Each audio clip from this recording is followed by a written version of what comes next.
Eu nunca pensei que eu ficaria triste com a derrota do meu time.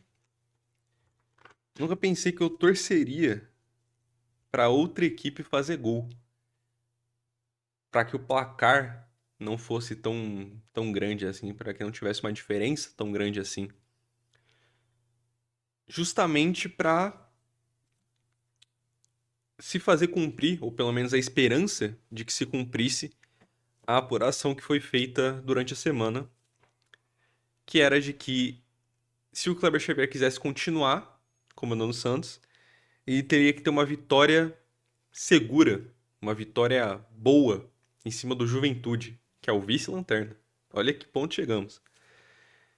E em diversos momentos do jogo eu me peguei pensando, cara, a gente tá no Z4, é uma merda, e óbvio que eu quero que o Santos saia dessa situação. Mas será que por algum motivo remoto não pode ser mais vantajoso de repente a gente empatar esse jogo, por pior que seja na tabela, pra já garantir que o Kleber Xavier caia agora e tentar buscar alguém enquanto ainda tem técnico livre? Porque se a gente esperar mais uma, 2 semanas, a situação pode mudar legal. E infelizmente é o que eu acho que vai acontecer. O placar do jogo foi 3-1, mas pra quem não viu o jogo, pra quem viu só até quem viu melhores momentos vai sacar que não foi tão tranquilo assim. Mas pra quem só vê o resultado e achar que tá bom, cara, não tá bom. Mas tipo assim, não tá bom mesmo, tá ligado? Foi bizarro o que aconteceu hoje em campo. O Brasão tendo que fazer uma atuação de gala, praticamente sem falhar. A única falha que teve, graças a Deus, estava impedido. E tendo que fazer 10, 9 defesas contra o vice-lanterna no campeonato. O time que mais toma gol, consegue ter a defesa pior do que o Sport, que a gente viu como era ruim semana passada. E que praticamente não faz gol nem por decreto. O Brasão teve que fazer 9 a 10 defesas no jogo contra esse time, com a gente jogando em casa. Foi no Morumbi e tal, mas com o mando do Santos. É loucura, cara, é loucura. Assim, se você olha pros outros times, você tem o Roger Machado, do Internacional, que tá pra cair. Deu uma recuperada depois do Mundial, mas aparentemente tá balançando ainda. Pelo que eu vi, a galera reclamando muito depois da derrota contra o São Paulo, do empate contra o Vasco também. E tá na corda bamba ali, tá pra cair, tá ligado? Mesmo com o Inter melhorando na tabela. E classificando na Libertadores, com um grupo que tinha Nacional, Atlético de Madrid e Bahia. Olha a parada. O Vasco também já tá querendo mandar o Diniz embora. Mesmo com o time performando bem, obviamente, como não tem conseguido os resultados, é factível que você demita o técnico. Porque os resultados, que é o mais importante, não tá vindo. Mesmo com ele jogando bem. O Dorival, que mesmo fazendo um péssimo trabalho na seleção, ainda assim estava na seleção, e antes disso tinha vindo de 2 trabalhos vitoriosos no São Paulo e no Flamengo, tá balançando no Corinthians. Ganhou o primeiro jogo da Copa do Brasil, aparentemente deu uma estabilizada, mesmo com o time jogando mal, mesmo com o time não entregando tanto quanto poderia, ou quanto talvez a diretoria do Corinthians imaginasse, mas ganhou o primeiro jogo de ida da Copa do Brasil em cima do Palmeiras. Se perdesse, tomar a virada, tudo indica, pelo menos o que eu vejo de conteúdos de canais que cobrem o Corinthians, é que se ele der um jeito de ser eliminado nessa Copa do Brasil, ele tá fora também. Então pega essas situações e compara com o Santos. O Santos não desempenha bem, relativamente bem, como o Vasco do Diniz faz, obviamente, né? De acordo com o elenco que eles têm também, que é tão ruim quanto o nosso, talvez até pior. O Santos não classifica em Libertadores e não tem nenhuma melhora em vitórias seguidas como o Internacional. O Santos não ganha do Palmeiras e né, encaminha uma classificação numa Copa do Brasil e, mesmo que estando ali no meio de tabela, tem atuações relativamente seguras, como é o Corinthians do Dorival. E mesmo assim a diretoria do Santos não manda o técnico embora. Isso pra mim é o mais surreal, tá ligado? É o que mais deixa só escancarado o quanto que essa diretoria toda é incompetente. A minha esperança, meu ponto de esperança, assim, É a reportagem que saiu esse meio de semana, do André Hernan do UOL, de que o Sampaoli estaria tentado a voltar ao Santos. Teria comunicado, ou a diretoria do Santos entrou em contato com o staff do Sampaoli, que confirmou esse desejo de vir. Obviamente é algo muito complexo, mesmo o André Hernan sendo um bom jornalista e sendo do UOL também, que é o mesmo veículo do Lucas Mussetti, eu acho muito cedo pra gente ter uma certeza sobre isso, uma certeza que o Sampaoli acertaria o Santos. Até porque se você parar pra pensar, quando o Caixinha foi demitido alguns meses atrás, o Sampaoli não quis aceitar o trabalho, porque tinha pouco tempo para treinar e porque ele classificava o elenco do Santos como ruim e que precisaria de reforços. O elenco do Santos continua ruim, só veio o Arão, o Igor Vinícius e o Mike, e o Cabadeiro, e ainda tem pouco tempo para treinar. Né? Agora o Santos, tudo bem, já foi eliminado da Copa do Brasil, né? Mas ainda assim, se o São Paulo viesse, teria uma semana de treino entre cada jogo. É um tempo ok? É um tempo ok. Mas se o São Paulo realmente acha que o elenco do Santos é ruim, que precisaria de ainda mais reforços, e levando em conta que o Santos não tem dinheiro, isso ainda assim seria um problema, tá ligado? E você pode falar da questão do Pedro Martins e tal, tem jornalista que diz que atrapalhou, tem jornalista que diz que não atrapalhou. Eu prefiro levar como um ponto neutro, já que não é certeza, né? E mesmo assim o Santos não pensa em mudar. Isso pra mim é o mais surreal. O Santos hoje ganhou do vice-lanterna. Eu até esperei um pouco pra gravar esse vídeo, pra gravar mais de boa e tal, com mais tempo. E pra ver se saiu alguma notícia de uma queda ou não. Até o momento que eu tô gravando isso, à meia-noite e 17, não. Então tudo indica que a gente vai continuar com esse cara pra partida contra o Cruzeiro, que tá brigando ponto a ponto toda a rodada com o Flamengo pela liderança. Eles vão esperar o Santos tomar um amasso do Cruzeiro. Você pode esperar. Vai ter gol do Caio Jorge, provocando possivelmente a torcida do Santos. Vai ter gol do Gabigol. Se tiver mais algum ex, vamos tomar gol. Se prepara, porque assim, o Santos fez um milagre de ganhar do Flamengo, que na época era líder. O Santos vai conseguir fazer isso contra o Cruzeiro? Eu acho muito difícil. Embora a Vila Belmiro seja um lugar que raios caem várias vezes, esse segundo raio eu acho que não vai cair no campeonato, não. Pelo menos não com o Kleber Xavier no comando. E aí você pensa, pô, o Vasco tá pra demitir o técnico, o Inter tá pra demitir o técnico, o Corinthians tá pra demitir o técnico se acontecer uma bizarrice na Copa do Brasil. E aí o Vojvoda, que era até então o sonho de vários clubes, que o Santos poderia tentar contratar, até onde eu vi de jornalistas confiáveis, não teve nenhuma apuração de que o Santos sequer foi atrás pra conversar. O Santos é capaz de deixar o Vojvoda passar. O Sampaoli aí tá querendo, se o Santos continuar, é capaz de perder o Sampaoli também, que nem já perdeu ano passado na Série B, quando tava todo eu me perdi na porra da palavra. Tava toda enrolação pra mandar o cara ir embora, quando a gente tava perto de confirmar a classificação pra Série A. Foram ficando esperando, o São Paulo assinou com o Rennes. A gente assinou com o Caixinha, semanas depois o São Paulo estava demitido já pelo péssimo trabalho que ele fez no Rennes também. Mas enfim, seja o Vojvoda, seja o São Paulo, o Santos deveria ir atrás de um técnico o quanto antes. Eu já falei aqui várias vezes, eu repito todo o vídeo. Eu não era a favor daquela permanência do Kleber Xavier já da pausa do Mundial. E continuo mantendo a minha palavra. Foi bem contra o Flamengo quando voltou, deu um pouco de esperança de que ele realmente poderia se provar. E já mostrou na sequência que realmente não, foi só um ponto fora da curva, foi algo de sorte, tá ligado? Foi realmente uma boa atuação, mas que você não vê ele repetir isso, nem metade daquilo nos jogos seguintes, tá ligado? É loucura. E aí você vê como a gente é azarado, né? O Santos vai lá e investe num estagiário, num cara que nunca tinha sido técnico, primeiro trabalho, e o cara é péssimo. Aí você vê o Botafogo fazendo a mesma coisa com o David Ancelotti e aparentemente tá indo bem. Obviamente, o elenco do Botafogo é infinitamente superior. O John Textor, né, deve ser. Todo o ambiente do Botafogo deve ser mais organizado e estruturado que o do Santos. Ninguém tira essa questão. Mas ainda assim, o David Ancelotti vai lá como primeiro trabalho e tá fazendo o Botafogo jogar alguma coisa, tá ligado? Não despencou, como tem sido o Santos rodada após rodada com o Kleber Xavier.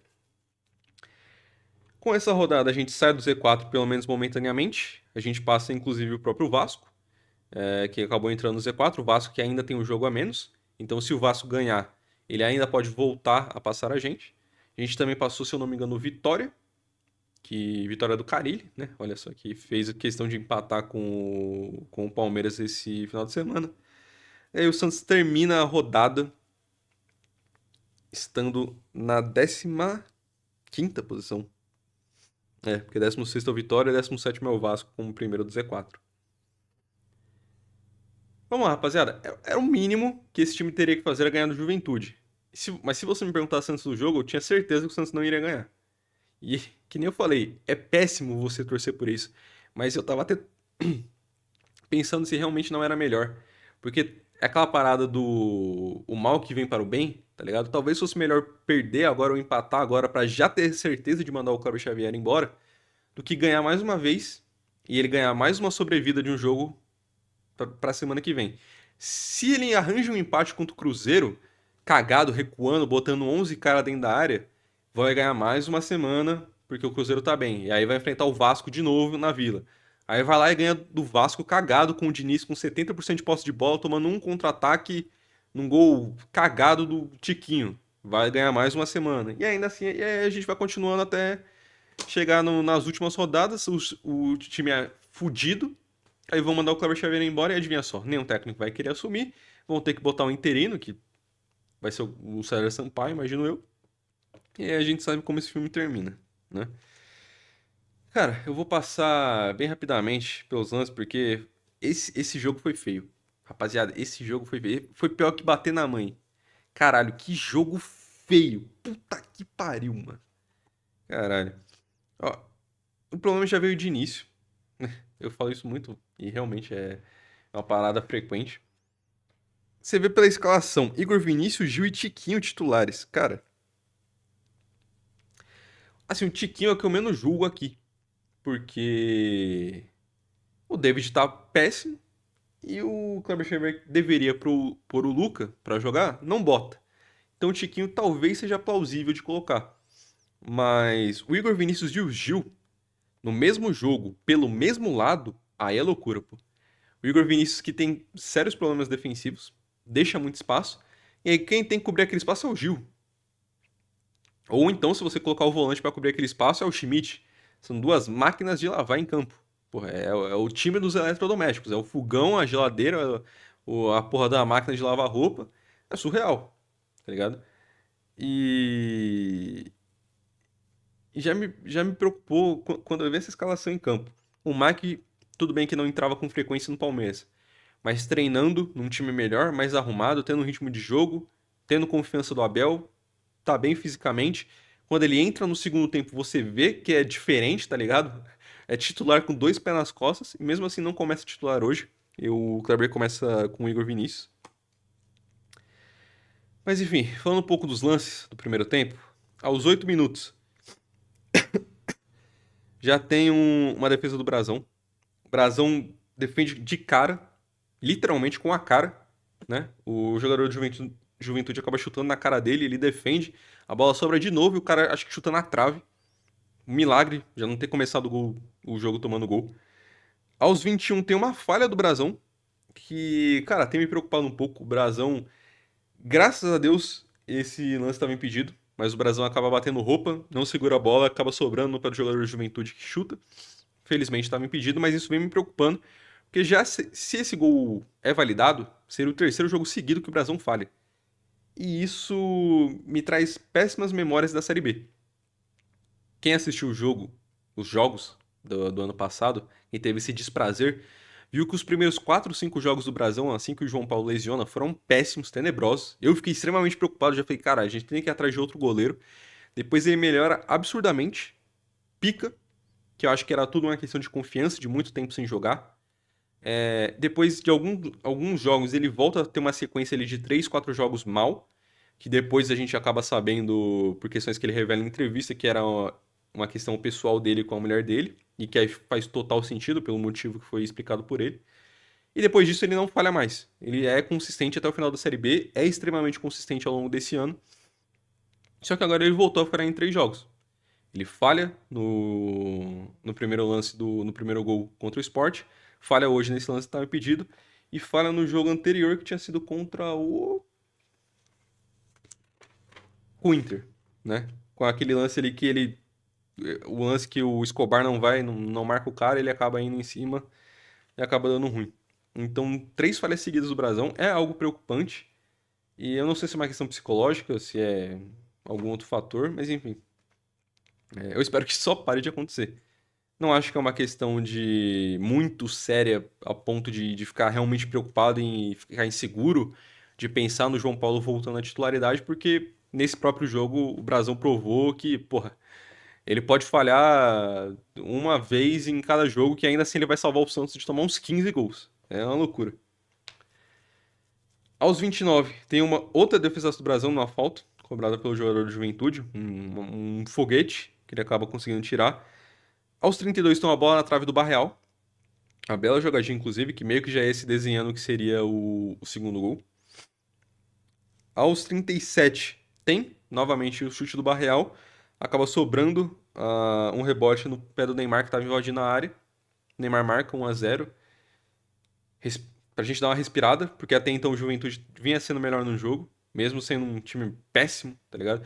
Se o Santos desse todas as chances que deu pro Juventude hoje contra o Cruzeiro na semana que vem, se ele der essas chances, a gente vai tomar uns 4 pelo menos. A quantidade de jogador do Cruzeiro do Juventude que chutou bola na entrada da área e simplesmente não ia no gol, porque os caras eram tenebrosos de ruim, é loucura.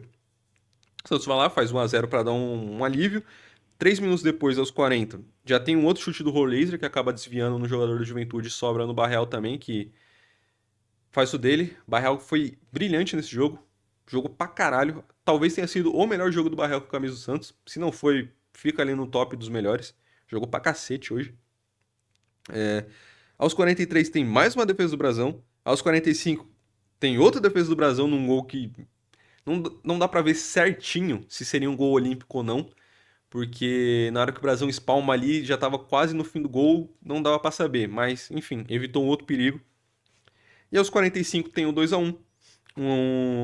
Nessa própria cobrança do quase olímpico que o Brasão salva, acaba gerando outro escanteio, a bola é cobrada no meio da área.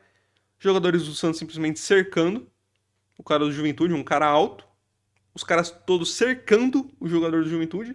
Ninguém vai fazer uma marcação homem a homem. O cara sobe sozinho e acaba cabeceando pro gol, sem muito mistério. Luan Pérez ainda tenta, na hora que ele percebe a merda que tava dando, ele tenta ir em cima pra tentar salvar, acaba não dando certo. E acaba indo pro intervalo com 2-1 no placar. De anotação, a única que eu fiz foi a do Igor Vinícius. Cara, o Igor Vinícius ele realmente deixa muito espaço defensivo, isso não é novidade pra ninguém. E era o esperado. Ele é um lateral péssimo defensivamente, mas que normalmente vai bem no ataque. Hoje ele é, assim, realmente ele não é um primor técnico, seria loucura quem dissesse isso, tá ligado? Mas também seria injusto você dizer que ele não aparece no ataque. Ele apareceu no ataque hoje uma caralhada de vezes, tá ligado? Em alguns momentos passando vergonha, tomando escorregão ali que ele tomou nos primeiros minutos que foi feio de ver. Sim. Em outros ele aparece finalizando no gol. Tem uma finalização dele no primeiro tempo que vai no gol, que o goleiro do Juventude acabou fazendo a defesa. Tem outra que passa muito perto, num passe, eu acho que foi do Barreal, que ele pega de primeira, perto da entrada da área. Passou perto também, então, tipo assim, ele se apresenta. Não acho, assim, obviamente não é o lateral titular do meu time, prefiro o Mike. E se você pensar em um jogo defensivo, eu ainda prefiro o Escobar improvisado do que ele. Mas, talvez jogando como um ala ou contra um time. É que assim. Talvez contra um time muito ruim, como é o caso do Juventude, mas com um técnico melhor, como seria o Sampaoli, ou seja lá quem for, eu acho que ele possa render, tá ligado? Ainda não acho que seria titular, independente do técnico que entre, mas eu acho que é um cara que faz sentido ali, tá ligado? Se você precisar de um momento mais ofensivo, ou se a porra do próximo técnico também querer fazer dobra de lateral igual essa porra desse estagiário, talvez ele sirva, tá ligado? Que inclusive é o próximo ponto que o Santos volta do intervalo com uma substituição. E aí, na hora que o Murilo Tauro anuncia na transmissão, ele fala uma mudança diferente. Já começou a me dar uma pontada no coração, tá ligado? Aí ele fala, sai o Rollaser. Aí eu falei, caralho, diferente pra sair o Raul Laser, o que que esse cara vai inventar? E ele bota o Mike.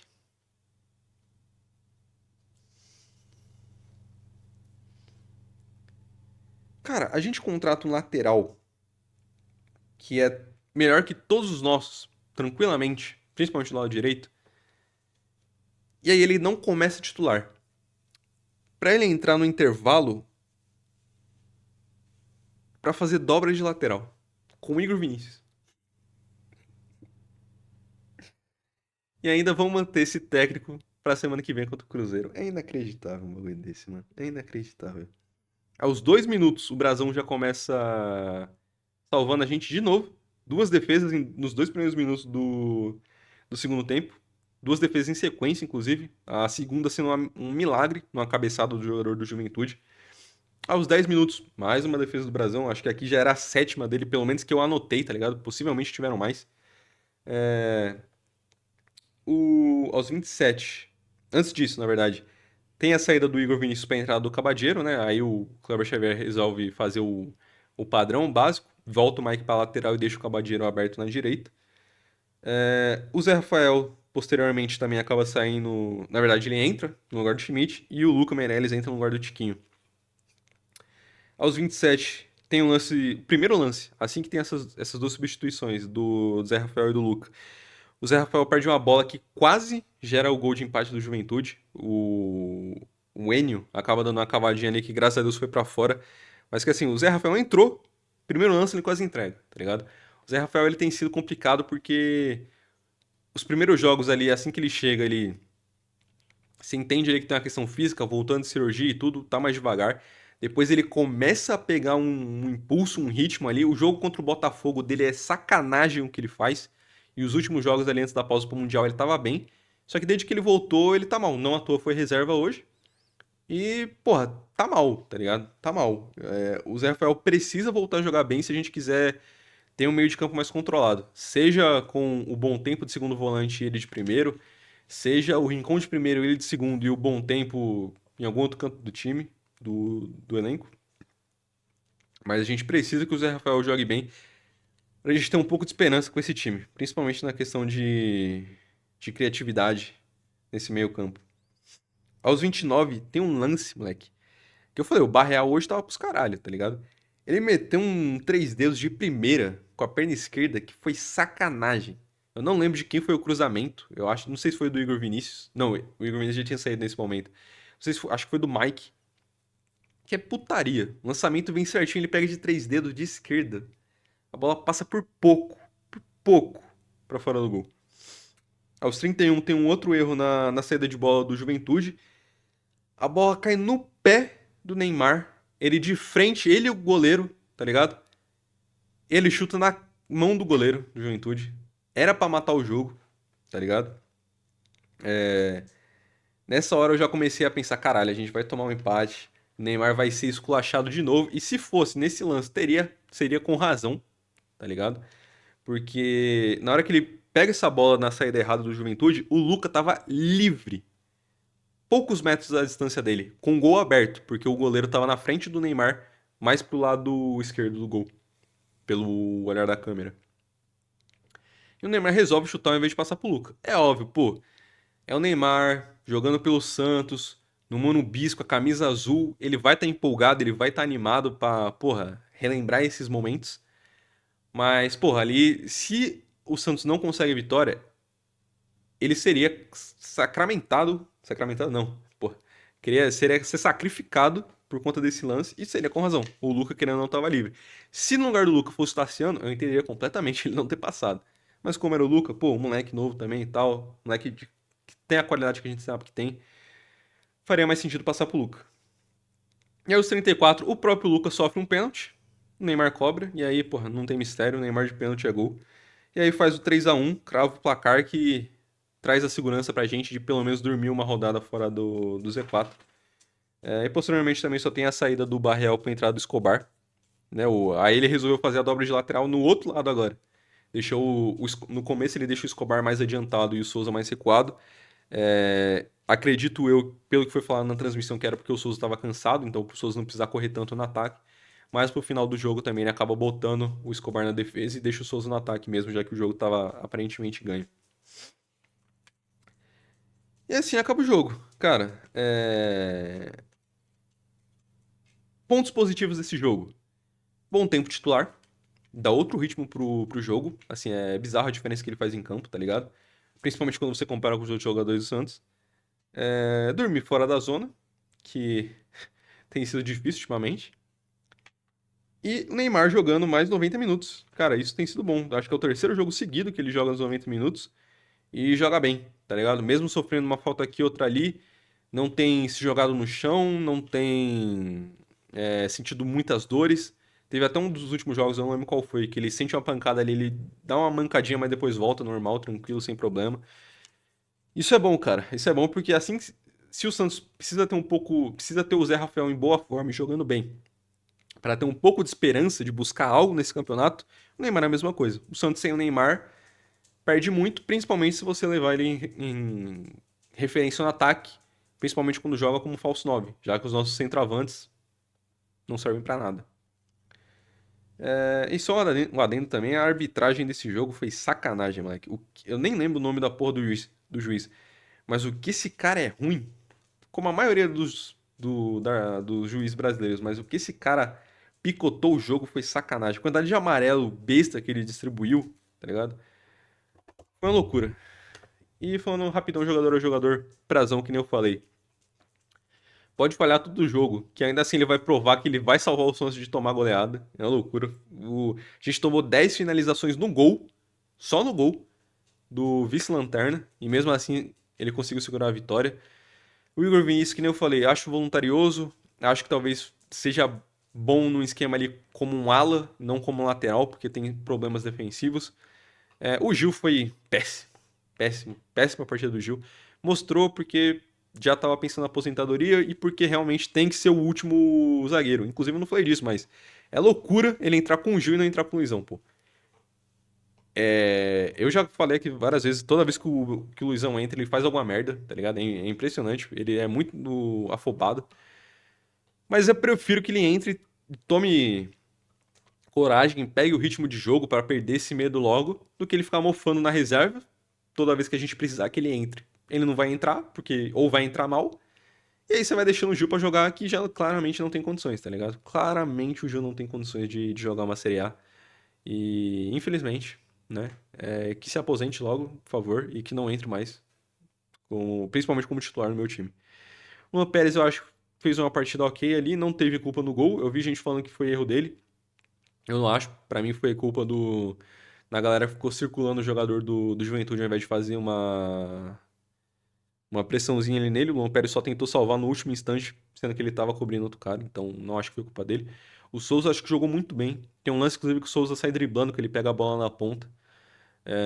Ele vai driblando, cortando por dentro, fazendo tudo sozinho, chuta no gol, chuta pra fora, mas que ainda assim um lance importante pra ele ir pegando confiança e jogando cada vez melhor. O Schmidt, cara, acho que o Schmidt foi o pior em campo. Conseguiu ser pior que o Gil. Loucura que o Schmidt fez hoje, tá ligado? É o que eu sempre falo, o Schmidt, ele é diferente do Pituca, que é todo jogo ele vai mal. O Schmidt, ele tira o cara coroa, tá ligado? Se cair cara, ele vai jogar um absurdo, vai destruir, vai desarmar, vai fazer a porra toda. Se cair coroa, ele vai entregar, não vai cobrir ninguém, vai fazer só bosta em campo. Foi o que aconteceu hoje. O Schmidt foi tenebroso. Um bom tempo, ótimo. Participa na jogada ali de um dos gols também, iniciando a jogada. Dá ritmo pro jogo. Cobre todo mundo nas pontas, no meio, avança, cria. Jogadoraço, tem que ser titular, que nem eu já falo há muito tempo. O Neymar foi ótimo, fez 2 gols. Cada vez mais que funcione para retomar essa boa forma dele, que ele consiga jogar cada vez mais 90 minutos, jogando bem, pegando mais ritmo ainda, e sem se lesionar, pelo amor de Deus. O Rolizer pra mim foi bem, fez um ótimo primeiro tempo, não entendi porque ele foi substituído, principalmente para a entrada de um outro lateral, loucura, tem o que fazer. A partida do Barreal também foi sacanagem, jogou pra caralho, talvez tenha jogado melhor que o Neymar, inclusive. A disputa de melhor do jogo ali fica entre Brasão, Neymar e Barreal, mas jogou pra caralho também. O Tiquinho não fez muita coisa, né? Que nem eu falei, porra, de centroavante a gente tá mal, já falei isso há um bom tempo. O Tiquinho pelo menos conseguiu amarelar os dois zagueiros ali já no início do jogo, o que é importante, querendo ou não, né? Pra evitar que eles façam muita falta e, consequentemente, acaba gerando mais abertura. Mas realmente o Tiquinho, na questão de ataque, assim, participa muito pouco. Não tiveram muitos cruzamentos, nem muitas chances claras para ele só finalizar, o que também é injusto, porque se você levar em consideração que o Tiquinho não tem físico mais para ficar correndo e saindo para criar jogada, a principal valência dele seria ali para finalizar. A gente não teve muitas chances assim, mas enfim, o Tiquinho também não fez muita coisa. Os que entraram, o Mike foi bem, foi ótimo. Para mim, que nem eu falei, é titular com dois pés nas costas desse time. E aí o Igor Vinícius acaba sendo o primeiro reserva, porque né, não botam o Sherman para jogar nem por um decreto. E possivelmente ele vai acabar saindo. O Cabadeiro não vi, assim, muito voluntarioso, corre pra caralho. Não fez muitos lances ali, mas cruzou bastante bolas na área, aparecia ali pra jogo. Não lembro de nenhuma bola que ele tenha finalizado, mas enfim, segundo do jogo do cara ainda, depende muito. Mas corre pra caralho, pelo menos físico ele tem. Zé Rafael, não achei que foi muito bem. Teve o primeiro lance lá que ele quase deu uma entregada que eu falei, mas.